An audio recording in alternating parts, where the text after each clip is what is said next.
mesti ditawani. Jenengan ngersake ngojo apa? Kopi, teh, gitu kan? Opo jus, opo soda gembira, opo njaluk opo dan seterusnya. Silahkan gitu. Tawane macam-macam. Jebul metune apa? Wedang putih gitu kan. Ora masalah gitu kan. Wong tawa kok gitu kan. Tapi enggak ada. Jenengan ngersake apa? Anak dari nyulit kompor dhewe, ngasah-asahi apa panci dhewe, kemudian arep gawe oseng kangkung apa dan enggak, pasti sudah disiapkan sama tuan rumah. Ini manusia. Allah sebagai tuan rumah, pemilik Baitullah sudah menjanjikan, yu'tihim masa'alu. Apapun yang kalian minta aku kasih. Wa yastajibu lahum mada'au. Apapun doa yang mereka panjatkan aku kabulkan. Itu tamunya Allah. Makanya jamaah haji itu mustajab. Dari sisi tempat, tempatnya mustajab. Haramain, dua tanah haram, baik Makkah maupun Madinah, tanah yang penuh berkah. Lebih khusus Masjidil Haram, Masjid Nabawi juga adalah masjid yang suci, masjid yang disucikan bagi umat Islam. Secara khusus lagi, di Masjid Nabawi ada tempat khusus lagi nih, yang mustajab untuk berdoa, Raudhah, antara mimbar Nabi sampai makamnya Nabi, Riyadun min Riyadil Jannah, salah satu di antara taman-tamannya surga. Multazam, antara Hajar Aswad sampai pintu Ka'bah, ini juga tempat yang mustajab. Jamaah haji berpeluang seperti itu. Pribadinya mustajab, tempatnya mustajab. Belum lagi dongane di waktu yang mustajab. 10 hari awal Dzulhijjah itu adalah sebagus-bagus hari dunia. Hari Arafah tanggal 9 Dzulhijjah itu adalah khairu doa yaumi Arafah. Sebagus-bagus doa ya doa di hari Arafah. Inilah kombinasi sehingga jamaah haji berpeluang. Dongane mustajab. Sehingga pengen rezekinya umber kayaknya mustajab untuk berdoa di sana. Sehingga pengen mungkin badannya sehat akan mustajab doa di sana. Atau berbagai problem yang tengah kita hadapi. Ringkasnya bisa jadi umat Islam sedemikian antusias menunaikan ibadah haji tadi. Karena haji penghapus dosa. Haji mabrur tidak ada balasan kecuali surga. Bahkan haji pintu kunci pembuka pintu rezeki. Bahkan jamaah haji berpeluang mendapatkan pahala sampingan yang sangat berlimpah plus berkesempatan mendapatkan doa mustajab. Kayak 4,5 juta umat Islam Indonesia hari ini sudah ngantri untuk berangkat ke sana. Sangat antusias. Cuma ini, ayo waspada. Jangan sampai rindu kita menunaikan ibadah haji, tapi rindu yang terlarang. Ada ya? Rindu terlarang ada ya? Laki-laki perempuan so rindu terlarang. Kenapa rindu terlarang? Motif rindunya keliru. Pengen banget kaji demi mendongkrak status sosial. Aku nang kene iki dikenal wong paling sugih sareok. Mosok ora kaji. Usin aku. Motif rindunya keliru. Pengen pergi haji sekedar untuk pencitraan. Wah, aku harus daftar jadi bupati. Mosok ora kaji. Gue dikira aku Islaman. Urdu Islam tenanan. Aku harus mendaftar jadi gubernur kok, jadi presiden. Nah, ternyata hajinya demi pencitraan. Rindu yang keliru. Atau mungkin pengen haji hanya sekedar karena suatu kebanggaan. Kemudian tiap tahun iso haji dan seterusnya. Wah, ini kayaknya menjadi kebanggaan tersendiri dan seterusnya. Hati-hati motif rindu ini bisa keliru sehingga kemudian haji kita tidak bernilai di hadapan Allah. Atau saking rindunya sehingga kita menerjang apa yang diharamkan oleh Allah. Sehingga kemudian kita mengumpulkan duit untuk bisa bayar ONH. Mungkin dengan cara riba. Mungkin dengan cara berbuat curang. Mungkin dengan cara berbuat khianat. Mungkin dengan cara manipulasi. Mungkin dengan cara korupsi dan seterusnya. Hati-hati. Nanti bisa berangkat ke sana tapi tidak punya nilai di hadapan Allah. Ada satu hadis nih di dalam riwayat Tabrani. Di dalam kitab Al-Awsat. Disebutkan ini. Idza kharajal hajju hajjan binafaqatin thayyibah. Jika ada orang yang keluar menunaikan ibadah haji dengan nafkah-nafkah yang baik, nafkah yang halal. Wa wada'a rijlahu fil kharji. Dia meletakkan kakinya di atas kendaraannya fanada, kemudian sambil bertalbiyah labbaik Allahumma labbaik. Nadahu munadin minas sama. Itu malaikat yang ada di langit itu langsung menjawab labbaik wa sa'daik. Selamat datang bagimu, kebahagiaan untukmu. Zaduka halalun, bekalmu adalah bekal yang halal. Warohilatuka halalun, kendaraanmu dibiayai dari yang halal. Wahajuka mabrurun, hajimu adalah haji yang mabrur. Khairu makzurun, bukan haji yang tertolak. Tapi sebaliknya, wa idza kharaja binafaqatil khabisah, adapun orang yang keluar menunaikan ibadah haji dari nafkah-nafkah yang kotor, nafkah yang buruk, nafkah hasil curang, hasil manipulasi, hasil sesuatu yang haram, zalim terhadap orang lain. Wa wada'a rijlahu fil ghurzi, tatkala dia meletakkan tapak kakinya di kendaraannya, fanada, dia kemudian menyeru dengan kalimat talbiyah, labbaik Allahumma labbaik. Ternyata malaikat yang ada di langit pun langsung menjawab, la labaik wala sa'daik. Tidak ada selamat datang bagimu, tidak ada kebahagiaan untuk. Kenapa?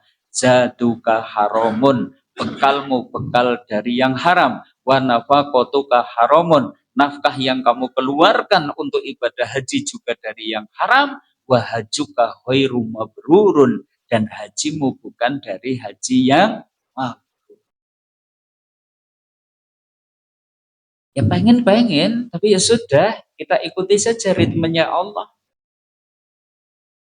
Tidak usah kemudian loh, itu antrianku kok 35 tahun ya, terus nyogok supaya kemudian dicepatkan. Enggak usah. Bagaimana kita bisa meraih keridhaan Allah dengan cara yang dimurkai sama Allah?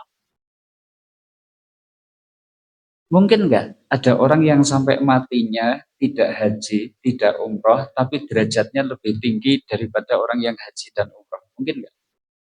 Mungkin enggak? Mungkin banget. Orang yang tidak istitoah itu berarti tidak ada kewajiban haji. Andai dia kemudian tidak menunaikan ibadah haji atau umrah, Allah pun ridho. Ada orang yang ditakdirkan sudah jerih payah banting tulang, ya tetep wae Pak. Hasilnya ya cukup nggak menutupi kebutuhannya. Apa meneh kok tindak haji, tindak umrah, bahkan sekedar untuk mungkin mengenyangkan perutnya saja itu mungkin kesusahan, kesulitan. Dia sabar dengan nafkah yang seperti itu, tetap taat ibadah kali Gusti Allah, dikira mempeng, bisa jadi bahkan derajatnya lebih tinggi daripada orang yang menunaikan ibadah haji dan umrah. Karena ini tidak istitoah, orang ini statusnya tidak istitoah.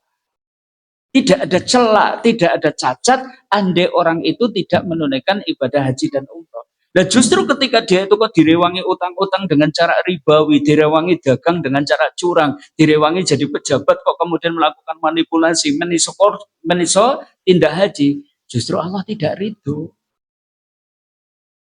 Makanya sudah sakmat wae kita ikuti ritmenya Allah. Oh diwenehi rezeki cukup, alhamdulillah. Oh berarti aku istitoah, awake sehat, duwe rezeki cukup, jalan menuju ke sana tidak ada halangan, jadi wajib menunaikan ibadah haji. Kalau ternyata kita tidak istitoah, itu tidak ada celah di hadapan Allah, itu tidak ada celah. Itu mboten usah menghalalkan segala cara. Sama wae. Justru kalau tadi jadi haji tapi haji khairu mabrurun, haji makzurun, tertolak, khairu mabrurun, dan tidak mabrur. Alhamdulillah, terus kesel-kesel orang oleh Allah. Nah, dari sini kaum muslimin, karena malam hari ini kayaknya saudara-saudara kita akan pulang, bahkan sebagian saudara kita alhamdulillah ini ya mumpun di bidang dalam. Kondur kapan Bapak? Masya Allah, mangkatnya terakhir dewe, kondure cepet dewe. Nek barang larang kaya ngono, Pak, gitu kan, barang larang itu. Kita doakan Allahumma ja'alhu hajan mabrura wa sa'yan maskura wa damban maghfura wa tijaratan lan kabur. Semoga haji Bapak dijadikan haji yang mabrur, sa'yan yang diterima, dosa-dosa yang terampuni, dan perniagaan yang tidak ada kerugian di dalamnya. Dan semoga konduripun jadi berkah bagi keluarga dan juga bagi umat Islam semuanya. Masya Allah, kita ikut mengayu bagio berbahagia dengan pindah haji pun panjenengan saat ini. Ya baik, kaum muslimin, kita lanjutkan. Bagi yang sudah rindu banget tapi ternyata ngantri ke sana masih sangat panjang. Mungkin bahkan ada yang sudah rindu banget menunaikan ibadah haji, ngantri oleh rezeki wejek urung butul. Nah, mungkin ini bisa jadi obat nih. Ada amal alternatif yang pahalanya setara dengan haji. Satu, umroh di bulan Ramadan. Iki pahalanya yo setara haji. Fa inna umratan fi Ramadan hajatun. Sesungguhnya umrah di bulan Ramadan pahalanya setara dengan pahala haji. Kalau jenengan ngenten suwe teman ya arep oleh ganjaran kaji kok kudu 35 tahun. Wis umrah wae ning bulan Ramadan. Ning ono sing ning ati kecut gitu. Atine rentes tukuy masalah kok Ustaz. Nah, orang duit kok gitu kan. Nek iso umrah ning bulan Ramadan sen duwe duit probleme niki orang duwe duite kuwi kok Ustaz gitu kan. Oke, ada nggak amal alternatif yang nilainya setara dengan haji yang gratis nggak pakai bayar? Ada. Yang sering kita amalkan itu. Zikir ba'da subuh dilanjutin dengan sholat suruh isyraq.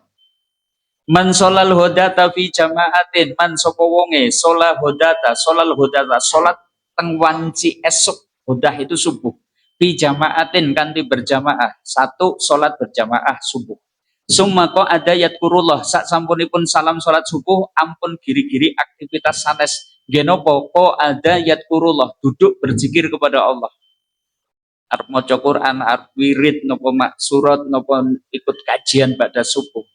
Hatta tatlu asamsu sampai matahari meletek. Saniki meletek yo jam 6 kirang sedasa katose mbon suruh. Summa sholat rokaatain, kemudian sholat 2 rakaat. Kanat lahu ka ajri hajatin wa umrotin tamah. Baginya mendapatkan pahala haji dan juga umroh sempurna.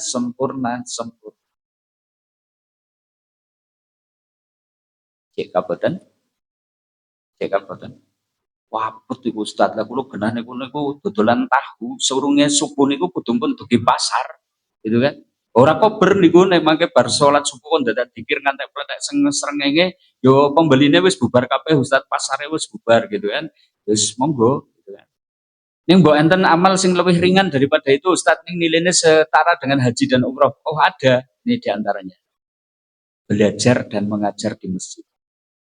Kan? Man hoda ilal masjid, man sapa wonge hoda ilal masjid, pergi ke masjid la yuridu ila ayata alama khairan au yu'alimahu. Kepergiannya ke masjid tidak ada tujuan kecuali sinau kebaikan atau mengajarkannya, karena lahu ka ajri hajjin tamal hajjah, baginya mendapatkan pahala haji yang sempurna.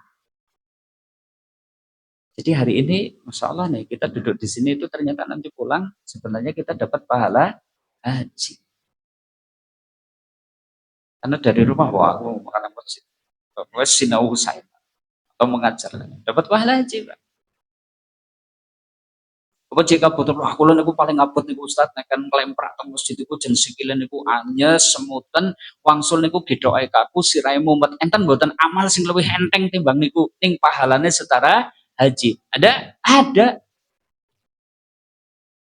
Ini juga menjadi pelajaran. Jadi senak enten tiang kok kaji terus rasanya wis gembeleng banget. Wah, aku wis rukun Islam 5 gitu kan. Terus ora tau mangkat ngaji, Pak. Kalah karo sing wong urung kaji ning gawene saben dina ki ngaji ning masjid. Kalah. Gitu kan. Apa meneh saben esuk itu jemput salat isyraq dan seterusnya. Wes iki sing kaji tok ora tau salat isyraq kalah. Termasuk ini sing enteng-enteng niki, sing enteng-enteng. Zikir pada salat, Pak. Bahan-bahan ini ternyata dikir pada sholat itu keutamanya besar. Disebutkan ini ya. Abu Hurairah niku mengisahkan. Ja'al fuqara ila Nabi sallallahu alaihi wasallam. Datang orang-orang fakir kepada Nabi sallallahu alaihi wasallam. Ngomong fakir Madinah. Dulu itu kalau di Masjid Nabawi itu ada 80 ahli supah, homeless, orang dua rumah, tidak punya penghidupan dan seterusnya. Tinggalnya di masjid. Di antaranya Abu Hurairah ini. Nah mereka itu satu saat itu unjuk rasa di hadapan Nabi. Kalau curhat kan wong siji-siji, iki wong iki gerombolan ya berarti unjuk rasa. Faqalu piyambakipun iku sami matur. Dahaba ahlu dusuri minal amwalin bidarajatil ula wa na'imil mukim. Protes ini orang miskin. Ya Rasulullah, begja temen nggih dados wong sugih, wis uripe penak, ganjarane pirang-pirang meneh gitu kan. Irinya di situ, Pak. Kalau orang miskin di tengah-tengah kita biasanya protes kan, aku kok ora oleh BLT gitu kan dan seterusnya gitu kan, protesnya gitu. Ini dulu di zaman Nabi nggak iri tentang itunya, nggak iri, cuma iri ini ada orang kaya yang namanya orang kaya suri pepenak ning yo ganjarane pirang-pirang gitu. Dan Nabi kan lajeng tanglet loh, emangnya kenapa gitu kan? Kenapa dengan orang kaya? Iya ya Rasulullah. Yusalluna kama nusalli. Mereka sholat sebagaimana kami sholat. Wa yasumuna kama nasumu. Mereka puasa sebagaimana kami juga puasa. Tapi walahum fadlun min amwalin. Mereka memiliki kelebihan dari sisi hartanya. Yaitu apa?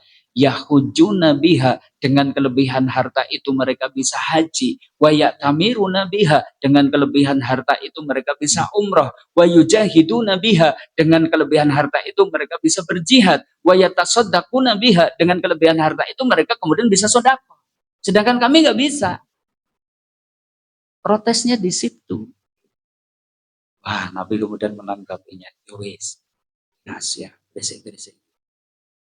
Ala uhadisukum in akhadtum adraktum man sabakum walam yumtriktum ahadtum ba'dakum wa kuntum khairun man antum baina dohrinai ila man amila misluh. Gelem ora tak duduhi suatu amal yen sira nglakoni amal iki sampean iso mengejar ketertinggalan orang-orang yang ada di depan kalian sing pada kaji sing pada umrah bisa disalib. Sampean ora bakalan kesalib orang-orang yang di belakang kalian kecuali mereka melakukan apa-apa yang kalian lakukan.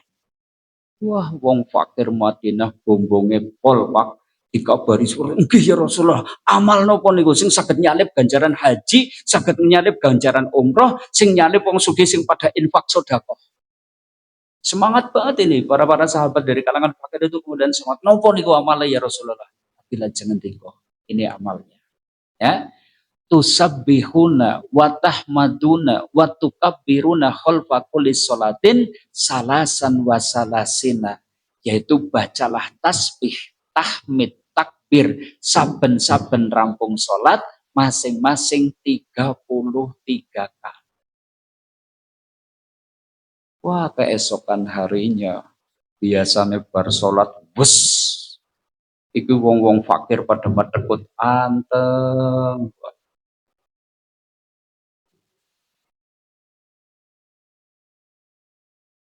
Ya suwe-suwe dematna wong sugih to. Iki wong pelarat ki padha ngopo gitu kan. Bar salat kok pada medekut anteng kowe demat-matke bareng dirungokke maca tasbih subhanallah subhanallah maca tasbih. Alhamdulillah alhamdulillah. Kemudian Allahu Akbar, Allahu Akbar. Keesokan harinya, wong sugih podo melu kados niku. Sowan malih dumateng Nabi gitu, ya Rasulullah, ketiwasan niku ya Rasulullah, ketiwasan. Lah ketiwasan pripun? Lah niku wong-wong sugih podo mireng amal yang kami lakukan sehingga mereka itu kemudian menirunya. Nah, Nabi ya sudah, Nabi ini pun ngendikaken. Ya seperti itulah Allah itu ternyata melebihkan sebagian kalian terhadap sebagian yang lain. Ada orang yang kaya, wis sugih yang kaji yang umroh ning yang ibadah mempeng dikirim mempeng. Ada juga kaji urata yang umroh rata yang ibadah ya jenengan ndableke pol-polan gitu kan. Kon wirid subhanallah subhanallah bae jeneng ora tau kober gitu. Ya memang Allah lebihkan sebagian kita dengan sebagian yang lain. Ini bagian daripada takdir. Tapi dari hadis ini kita bisa simpulkan ada amal yang bisa menandingi orang yang menunaikan ibadah haji dan umroh. Yang banyak infak, banyak sedekah. Dengan tadi, tasbih, tahmid, takbir. Enteng? Enteng? Cik ngenyang maneh, enten sing luwih enteng maneh, masih mboten apa Ustaz gitu. Ada enggak? Ada enggak? Sing ngenyang malih tesnya apa mboten? Oke, kalau masih ada kita tunjukkan. Ada yang lebih ringan lagi daripada itu tapi bisa mendapatkan pahala haji. Ini Pak, jangan kecil hati, panjangkan niat. Dan kita kan sudah pesimis duluan, Pak, yang nenyong BTP sini orang mungkin ya tayang umroh, orang mungkin tayang kaji, penghasilan itu sebenarnya kayak orang mungkin tayang umroh, tayang kaji, sehingga tidak berani untuk. Padahal tugas kita niat sih, panjangkan niat, bulatkan tekad, urusan mampu, bagaimana caranya sampai ke sana, urusan Gusti Allah, ora usah tekon, kan banyak cara. Sebenarnya ada nih cerita nyata ini. Ini orang Banjar itu kan. Tahu-tahu tuh tanggal berapa pertengahan dari bulan Mei kemarin itu langsung dapat panggilan tuh dari Syekh yang ada di Saudi kan. Karena dulu itu pernah kuliah online dengan saya itu tadi diundang tahun ini berangkat haji. Langsung ngurus paspor dan seterusnya. Udah ringin gitu kan. Teman kita itu sahabat kita. Hari ini sudah berangkat ke sana. Mungkin termasuk yang sudah pulang. Masya Allah. Nggak pernah dinyana seperti itu. Bisa. Lah hari ini kita sama modal niat sih. Nih kan? Innallaha katabal hasanati wasayyi'at. Sesungguhnya Allah itu mencatat kebaikan-kebaikan dan keburukan-keburukan. Summa bayyana dzalik. Kemudian Allah itu menjelaskannya. Faman hamma bihasanatin, barang siapa bertekad, berniat sungguh-sungguh untuk melakukan satu kebaikan, contohnya haji. Falam yakmalha, qadarullah tidak mampu melakukannya. Wis niat banget nyong kudu gaji, nyong kudu gaji, nyong kudu gaji. Wis tumbas celengan gede, saben esuk dileboni 3.000, 3.000, 3.000. Men iso bayar porsi haji 30 juta. 3.000 nek men ketemu 30 juta berarti butuh waktu 10.000 hari. Wis ketemu 10.000 hari. Mulai nabung umur 40, 10.000 hari berarti butuh waktu berapa? 3 tahunan. 40 daftar 3 tahun yang akan datang kan, 3 tahun yang akan datang. Ketemu tadi 3.000 berapa? 30 juta. Barang bayar, Pak, alhamdulillah lunas. Sebab bayarnya 3 tahun yang akan datang, insya Allah, mangke panjenengan berangkat 40 tahun yang akan datang. 40 ditambah 40, umur 80. Bareng nembe wae daftar, 2 tahun kemudian meninggal dunia. Rugi? Boten. Katabahallahu lahu indahu hasanatan kamilatan. Allah mencatat di sisinya haji yang sempurna. Sudah. Modal niat itu tadi. Enteng banget. Makanya sudah sing penting niat dulu. Dan sambil buktikan. Buktinya apa? Gak usah bercelengan. Tak tulis tabungan haji. Sedino piro? 3.000, 3.000, 3.000. Sebetulnya kapan orang ngerti. Tapi kita sudah buktikan di hadapan Allah bahwa kita itu sungguh-sungguh ingin berbuat kebaikan. Andai tidak mampu melakukannya, kata bahallahu lahu indahu hasanatan kamilatan. Allah nanti akan mencatat di sisinya haji yang sempurna. Inilah kaum muslim. Setidaknya jadi obat. Hari ini saudara kita pulang dari menunaikan ibadah haji, kadang ada rasa gemeter,